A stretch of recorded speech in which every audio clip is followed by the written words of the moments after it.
This Saturday, I won my third $1,000 Lorcana tournament. Welcome back to the Lorcana Castle. My name is Zach Bivens, and today I'll be showing you the deck that I used to win the tournament with, as well as giving commentary for my live stream finals match. Let's start with the deck list. Robin Hood is our only one-cost character, so ideally we'll start the game off with him. But there's certainly times when he's in your opening hand that you'll need to skip playing him, and I'll talk about this more later, as this was the case in the crucial Game 3 of the finals, where I made this exact play. Bucky was by far the MVP of the tournament run for me. This little 1/1 squirrel gave my opponents fits. I'd love to know just how many cards I discarded from their hands total this weekend. Morph is a fantastic card. I often used it to shift in Tragic Hero Beast on turn 3. The best card in Into the Inklands is Ursula. Which one, you ask? The answer is both. 2-cost Ursula put Emerald on the map. She wins games by discarding Be Prepared's, Whole New Worlds, Grab Your Swords, and so many other songs. 3-cost Ursula is absolutely cracked. If your opponent doesn't remove her immediately, then she just generates so much insane value. Singing Let the Storm Rage On gets you 4 damage and draws 2 cards. Kit Cloud Kicker has been another new breakout Emerald card, bringing a cool new bag of tricks. You'll see in my top 4 match that I used him to bounce a pesky bodyguard, clearing the way for my attacks. Jafar has a great ability when taking out a character in a challenge, but he's mainly here as a 4-cost Floodborn character to trigger our Buckies. Tragic Hero Beast goes in the same category as Ursula. Absolutely cracked. What an insane card. Shift Robin Hood fills so many roles. A Shift 3 giving me the turn 3 Whole New World option, like you'll see in Game 2 of the finals. He's a Floodborn character for Bucky, he's got 6 willpower to survive opposing Along Came Zeus, and he's got 2 good abilities. Beast Relentless, while powerful at times, felt like the most underwhelming card in the deck. The only time I did actually use him was in round 3 against Amber Steel. I used him to sing a Whole New World, played a Zeus from my hand to ready him, sang another Zeus with him, which let him ready again, and then I used him to attack into a character. So one time he was pretty much insane, but otherwise I just threw him into the ink. Tinkerbell was great as always. She puts pressure on the opponent's board and leaves them questioning if they should really be questing or not. I often combo her with Let the Storm Rage On or Grab Your Sword so that I'm doing 3 damage at a time.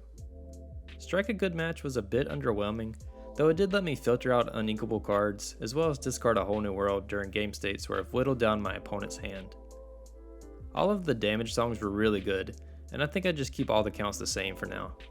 So we've made it all the way to the finals. Rudy is the number 1 seed on the left, playing Ruby Amethyst, which I'm sure you know by now has terrorized the game since set 1. I'm on the right, playing Emerald Steel, which is a deck that's certainly seen some success in the past, but not a whole lot, and it's really just been put over the top in set 3 with a lot of the new tools that it gained.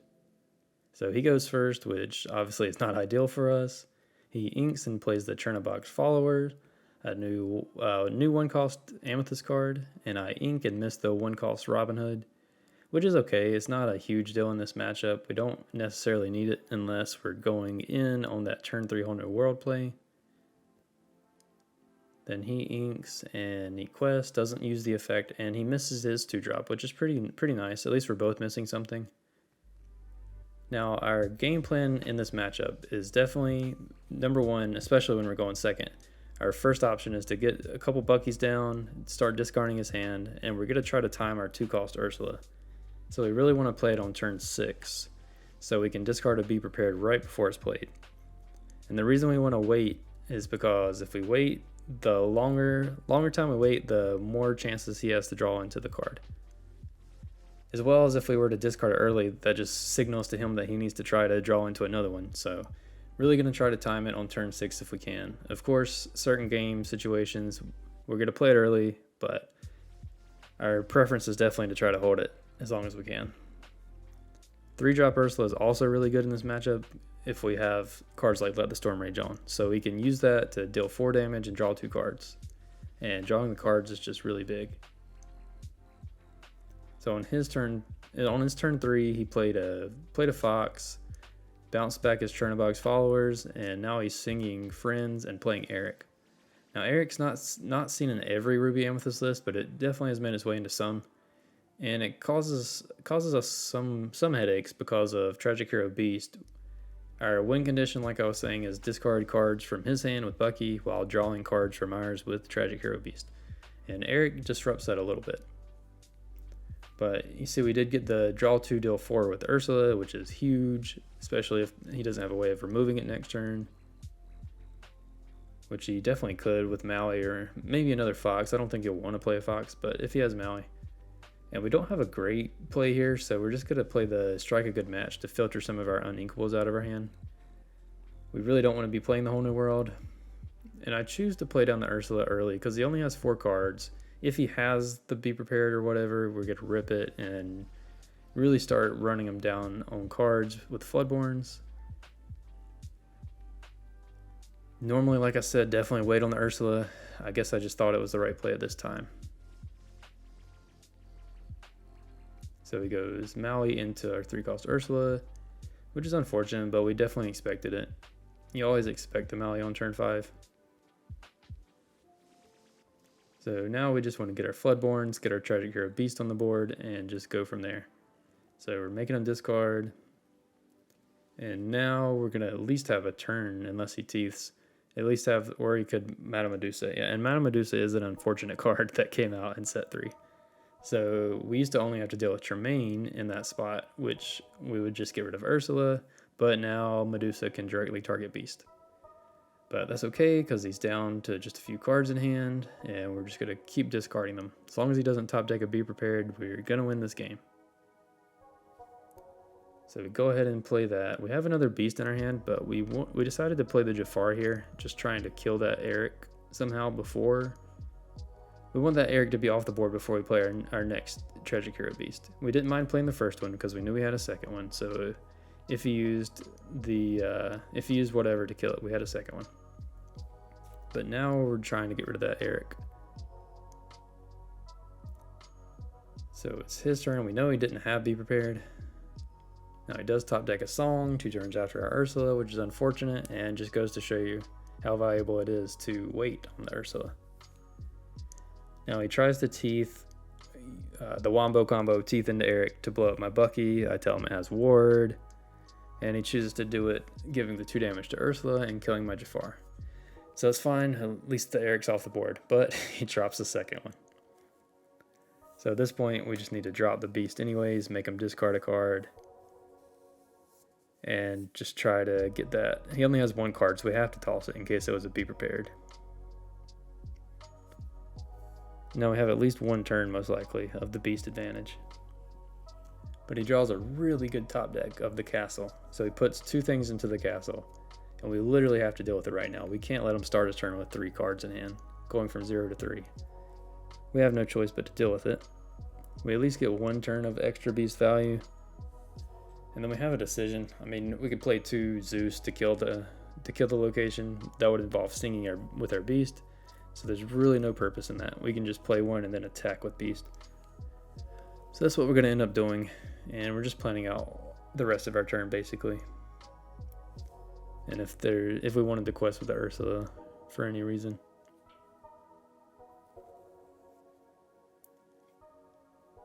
So right now we're thinking about the best way to deal with it. We come up with that it's definitely just using the 1 Zeus and attacking.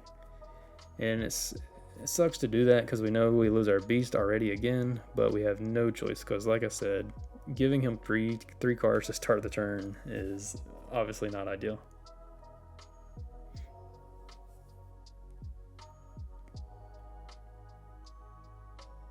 So we play it, then we attack into it. So castle's gone.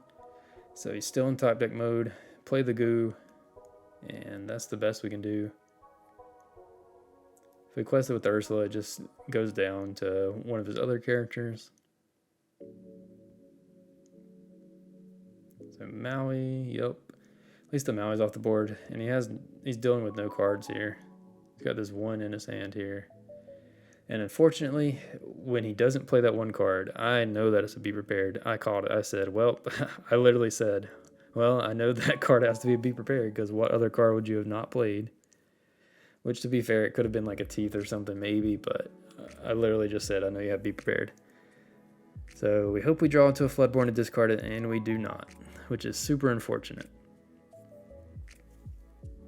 So we're gonna be in kind of a tough spot if he inks and plays Be Prepared next turn, because we need to keep that Bucky on board in case he draws into like rabbits and Maleficents and stuff. So I decided to put down a second Bucky and hope I draw into a Floodborn, and that he draws an Uninkable. That way I can discard both cards. I think this might have been a mistake. Maybe I just keep everything, but my hand was so weak that it felt like the best way to win this, just playing the odds. Because he's going to be top decking a lot better than me, I feel like. So he draws and immediately slaps it down. He's like, he realized he made a mistake. So that gives us the opportunity to rip his Be Prepared, but again, we don't draw a Floodborn. So that super sucks. We don't quest with our Buckies, because if it's for some reason not a Be Prepared, like, we have to keep our Buckies. And the 2 lore, when I'm only at 2, I just felt like it was the best chance. I'm always just reevaluating and playing the odds.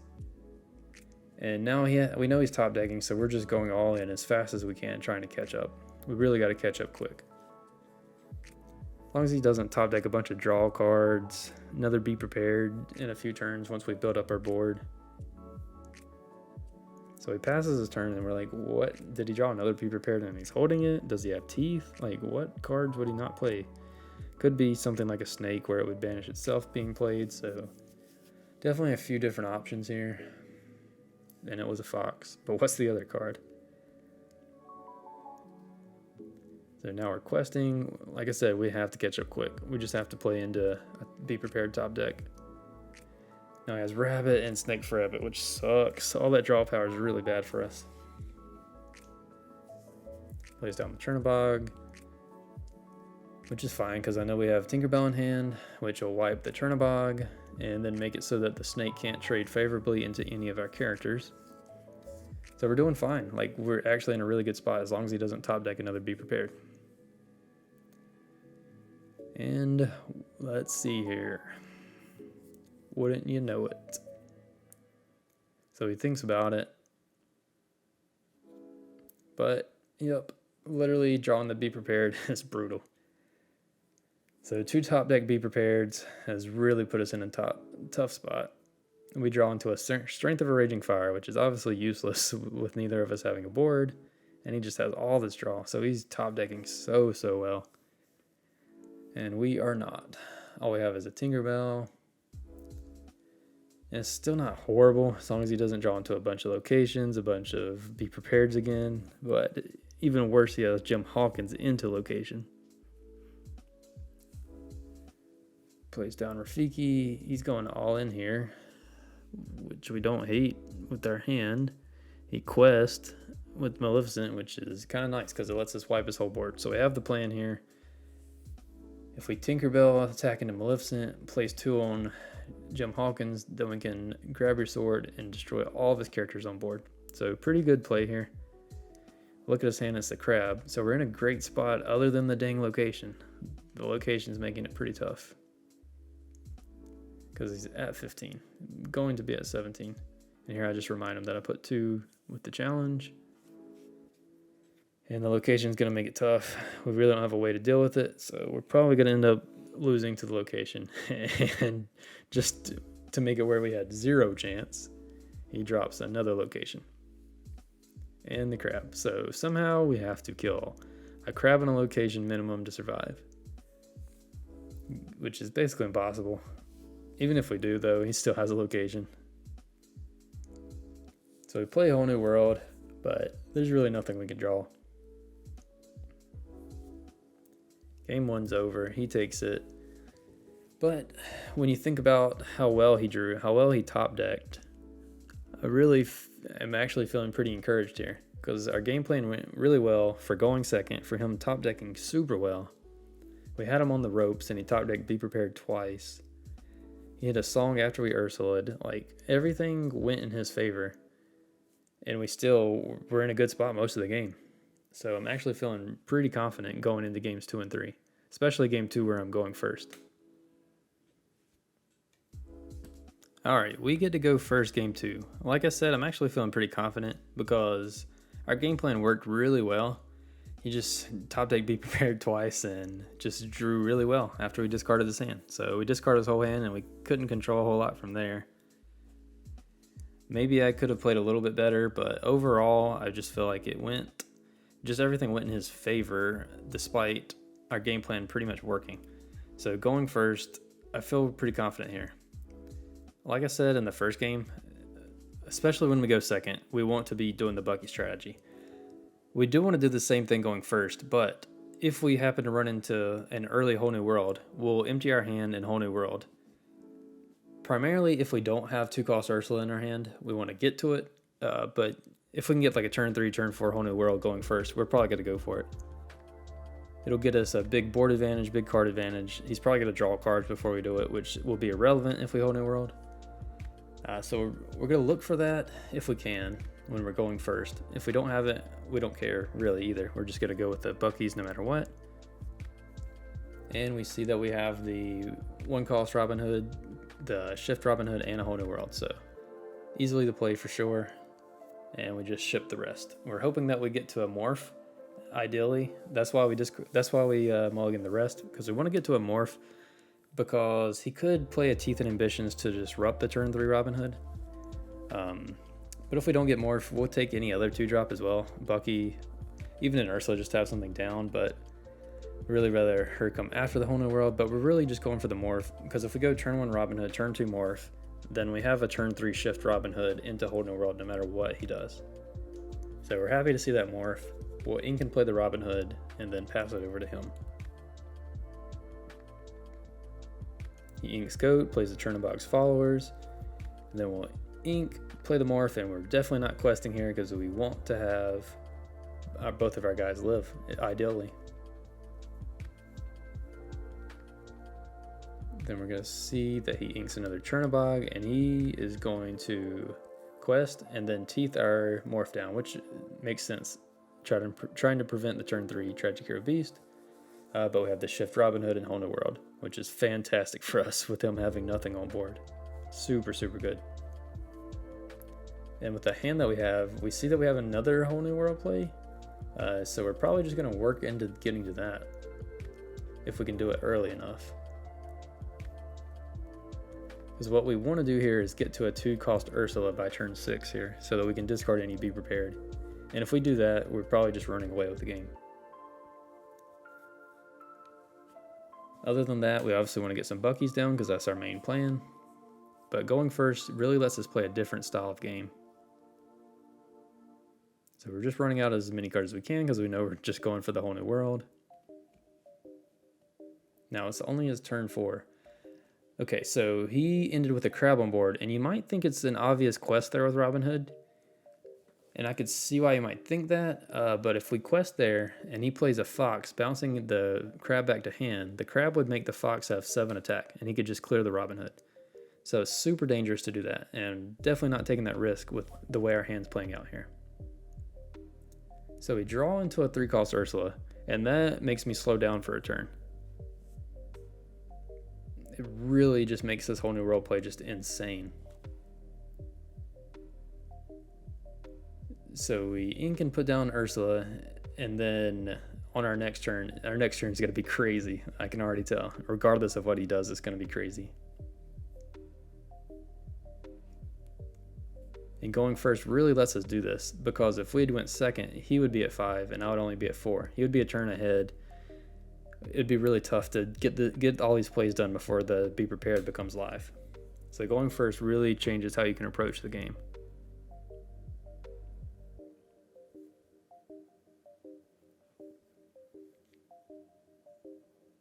He inks Maui, plays the Minnie Mouse, and we are just in heaven. We love what's about to happen here. Tinkerbell to kill the crab. Ursula sings double Let the Storm or Strength of a Raging Fire to kill both of his other characters, and we Whole New World. So look at how insane our board is. How he has absolutely nothing left, and he's only going into turn 6, so he doesn't have any possible Be Prepared. So we can just play our Ursula next turn and just be good to go. We already discarded a Whole New World. If this dude just magically has 2 in hand, then I guess we just lose. But we've done everything we possibly can. This game has went absolutely perfectly for us so far. And here I just say I should have put the Strength of Raging Fire on the bottom with the Ursula, which almost never going to matter. But that's what she says to do. He plays out Rabbit, which is good. We want him to draw all the cards that he can right now, so that we have the biggest chance of discarding a Be Prepared. And he plays out Llama. Okay, so turn 6, we've got the timed Ursula. We immediately play it. We know that's absolutely what we want to do. And we look, no Be Prepared. We toss the Friends though, and his hand is just not threatening at all in this spot. Knowing that he doesn't have Be Prepared, we want to end this game as fast as possible. And we want to discard resources from his hand so that if he does draw into Be Prepared, he doesn't have a lot left to back it up. So now it's just commence the Bucky strategy, get as many cards in my hand as we can. We don't need to put too much more on the board because we really want to hedge against any top deck Be Prepareds. So we draw a bunch of cards with Ursula, put down Bucky to start discarding his hand. But other than putting Floodborns down, there's not a ton more that we need to do. So we go in immediately into the Shift Robin Hood, which makes him discard a card. And you see me counting on my fingers there. I'm just recalling what he had in hand because I knew what he had from Ursula. And then we just quest out, and we'll win within a couple turns as long as he doesn't top deck Be Prepared. So if we can discard some resources though before he does that, then we'll be good to go. And he would have literally had to top deck it here to be able to play it this turn, because if he spends any ink drawing into it, then he can't play it. So if he didn't top deck it here, we're in an amazing spot. He goes Maleficent, double Maleficent, and we're feeling pretty good. Now, he did draw 3 cards this turn, like he could have gotten into it, but even so, we're questing for so much this turn.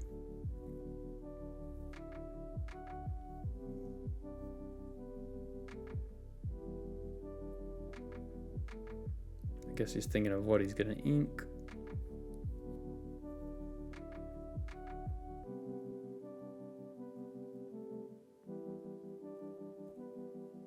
He knows he's going to be discarding cards, so he really has to place a good value on every card here and just see what he's doing.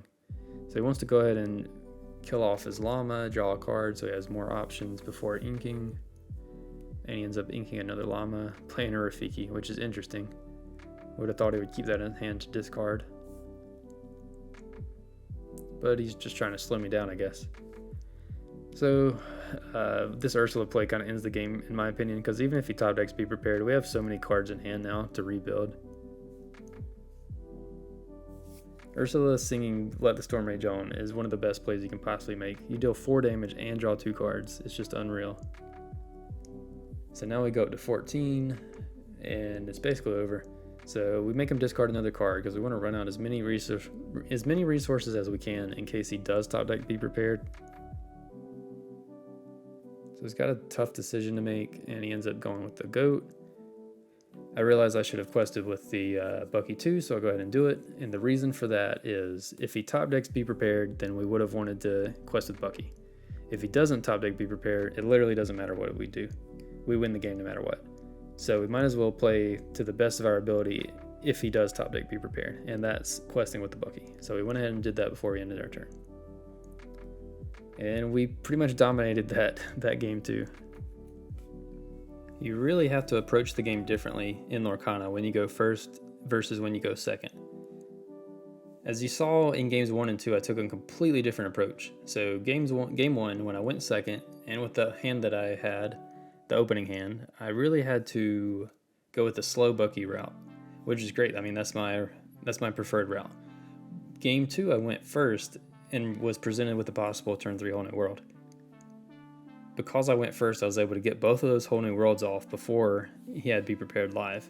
So it's really a completely different game when you go first and second, and you have to take that into account when you're playing and when you're deck building.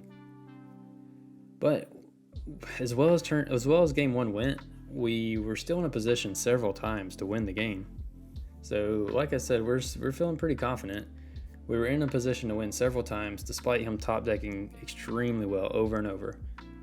And we just dominated game 2, so we're just gonna go with the Bucky route again game 3 and see what we can make happen.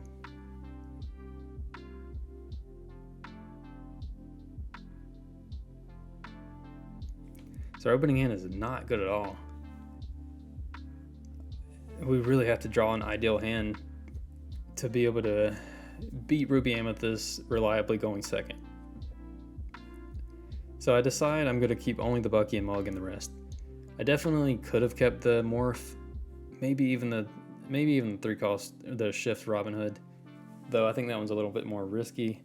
I think the Morph is okay, but we're already going to be playing Bucky on turn 2, so we'd rather just try to draw into more Buckies, draw into Floodborns, and draw into that 2-cost Ursula that we can time on turn 6. Even draw into 3-cost Ursula. So I just didn't see a huge value in keeping the Morph, other than trying to minimize the amount of uninkables we draw. So I really wanted to be aggressive going second here, needing to get my strategy going. And the mulligan was pretty decent. We drew into a second Bucky, we have the Tragic Hero Beast, we have the 3-cost Ursula, so I'm feeling pretty good about it. But you have to pay attention to this play I make on turn 1. So we only play one 1-cost in our deck, it's Robin Hood. Ideally we start with Robin Hood, but you saw that I inked Robin Hood instead of playing him. And that's because I wanted to keep the rest of the cards in my hand. The rest of my cards were super valuable, and I had a couple of uninkables. So I didn't want to run out of ink and have to ink my valuable cards. 1-cost Robin Hood really isn't that valuable unless I'm going for that early Whole New World play. So I just placed a much higher value on the rest of the cards in my hand and inked the 1-cost Robin Hood, which ends up being really crucial. He's much better in the ink than on the board. So we get our Bucky down. He has a Fox and a Llama on turn 3. And our hand is, we drew another Whole New World, which is not ideal whatsoever. We're running out of ink here. So we have to ink a Bucky. Play 3-cost Ursula because that's how we take the early lead. 3-cost Ursula singing stuff like Let the Storm Rage On. It lets us draw into more ink. So we definitely had to ink a Bucky there. It was either Bucky or 2-cost Ursula, and 2-cost Ursula is way too valuable when we already have one Bucky on the board. Because we're always trying to time that Ursula to rip the Be Prepared out of hand. So we're already having to make tough ink decisions. Inking the Robin Hood was huge. So now we should be good because we're drawing lots of cards here. We drew for turn, we drew 2 off Let the Storm Rage On. But we're drawing into uninkable stuff like Along Came Zeus, so we're going to have to keep making tough ink decisions. We went ahead and played the Ursula because I think we're going to play a second Bucky here. Yeah, so because of the second Bucky, he only had 4 in hand. If we rip a song, that means that he'll only have 3 in hand. If he plays in inks, like he'll have no cards left, so we're just going to be discarding his cards so fast. So it felt like a good time to play the Ursula. In hindsight, maybe I should have kept it for ink, if nothing else, because we have Tragic Hero Beast in hand. If we top deck if we draw literally any ink here, we basically win the game on the spot, honestly. He has basically no cards in hand. And he makes the really wise decision here of inking the goat, but not playing a card. He keeps the 2-cost Llama or whatever it was in hand as a discard. And you see I get really upset here. We have the Tragic Hero Beast to rip 2 cards from his hand. We literally just needed any inkable card. But our hand was 2 Whole New Worlds, Along Came Zeus and the Beast, and we draw a second Along Came Zeus. So we have no ink other than the Tragic Hero Beast, which we needed to play. Which almost wins the game on the spot.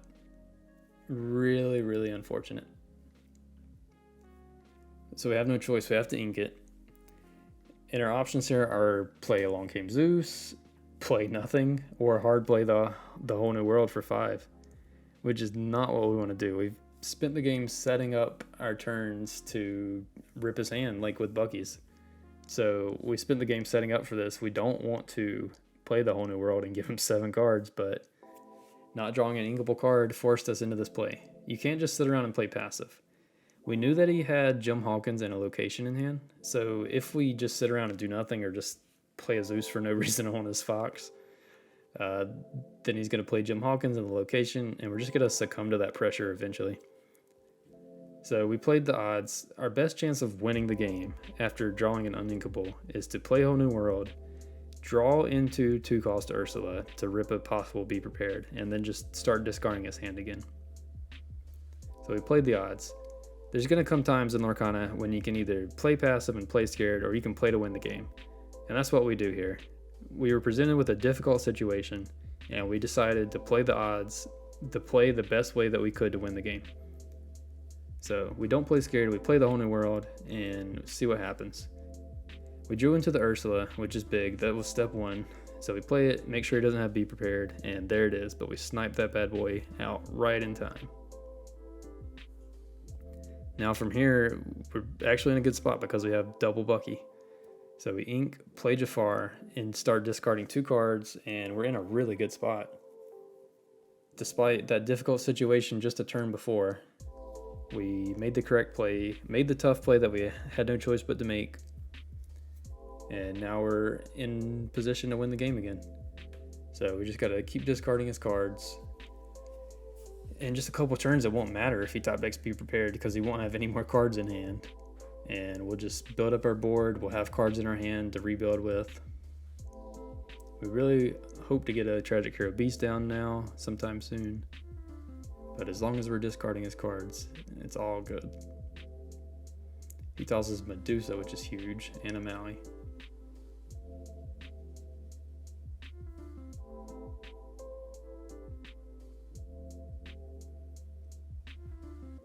We just pass. We clearly don't want to quest with our buggies.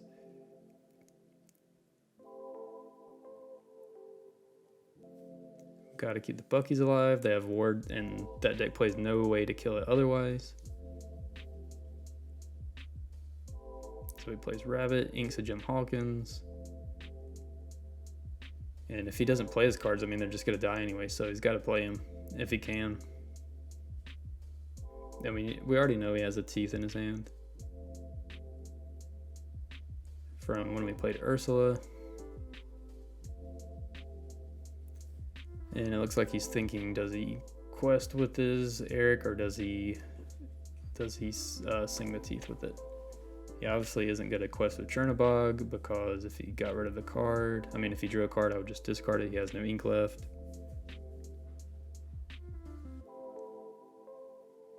So he takes a while to figure out what he thinks is the correct play, and I think he definitely does it right. He sings with the Eric, so it can go out on his own terms. There's definitely a case for just questing with it though as well. Nah, then it lets my Jafar kill it, so I think he does it right. If he had just quested with it, Jafar can attack into it, and I'll draw a card off of it, so he did it right. Singing the Teeth lets him put the 2 on Ursula, lets him kill the Jafar without me drawing a card from Jafar. And now he has no cards. So my goal now is to kill the llama and the rabbit on my turn. If I can do that, he'll have to draw the cards, and I will immediately be able to discard them. So that's my main goal here. We'll play Tinkerbell, which is great for killing the Chernabog. Makes it that less likely that he gets to another Be Prepared. We've already discarded 2 from our whole new world and our Ursula. So we just ink. And there's definitely a reason we don't quest with Ursula here. We could do it, of course, but then he can run the llama into us, into the Ursula, so it'll die, and he'll draw a card that he's able to play on his turn. We want to minimize all the cards he can play on his turn. So we're thrilled to see that he quested with them. Now we have a Grab Your Sword. We could just kill them on our turn here anyways, which is what we were going to do. We were going to sing with Tinkerbell and play a Floodborn. But he makes it that much easier where we get to keep our sword. So we attack with Tinkerbell. We choose to do it on the llama, because doing on the llama makes us take 1 less than if we attack the rabbit. So we attack in the llama, kill the rabbit. He draws 2, and he doesn't even look at him because he knows what's happening. So it tosses them immediately. And this is really his last turn to draw a Be Prepared to stay in the game, because drawing the extra card from Beast, we already have a healthy hand, but it's basically over from here if we get an extra card from Beast. And we decided to just quest with all 3 because we need to end the game as fast as possible. And questing with the Buckies puts him in a spot where he has to choose between killing a Bucky and killing the Tinkerbell. And we're fine with either. I mean, either is fine with us. He had 0 cards in hand, so we don't really need 2 Buckies. So questing with the Buckies is definitely the right play here. Now he could draw something cute like what is it? I think a snake with his ink here to where he could kill 2 things, but even so, he made the right play. And he does draw the cute snake, so he gets to recast the Maui and take out a Bucky, but like I said, we don't really need 2 Buckies anymore. So we're drawing the extra card, and we're in a pretty dominant spot now. The longer Beast stays on the board, just the more likely he has no chance of coming back. And we have a really big hand, so even if he top deck Be Prepared, we're just going to rebuild. So I'm in a commanding spot now. Let's just try to close it out as fast as we can.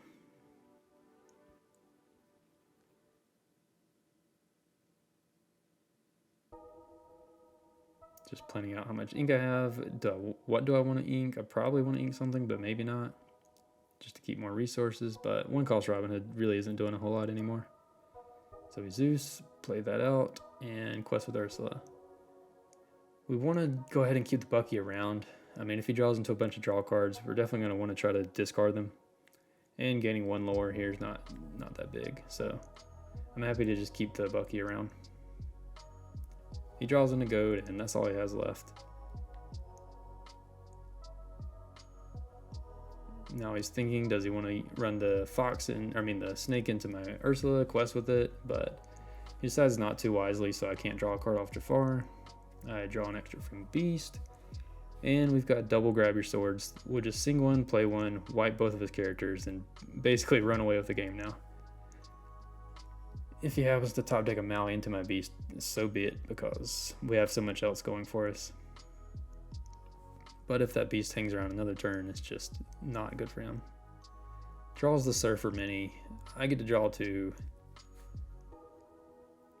We will play a Let the Storm Rage On for 2, combo it with a Tinkerbell to finish it off, and quest out and basically 1 turn away from winning.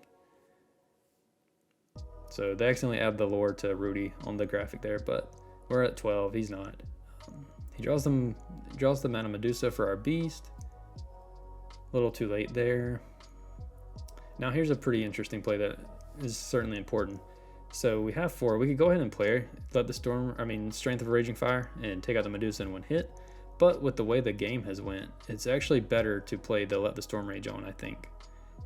Because the only way he's getting out of this is drawing Be Prepared. So I would much rather have more cards in my hand. So I play the Let the Storm Rage On to draw a card before I play the Strength of a Raging Fire. His only out is Be Prepared. So we need to draw the cards. We don't play any more characters to the board because Be Prepared is only out. And that's it. He draws a rabbit and not a Be Prepared, and that's game. So we lost game 1. Top decked a lot of good stuff. But the game plan went pretty well, so in the end, stuck to our plan both games 2 and 3, and were able to take home the victory. Thank you so much for watching. I was completely blown away by all the kind words, all the support that you showed me on the first video. It truly means so much. Hope you enjoyed this one as well. Let me know what you think in the comments, and I'll see you again soon.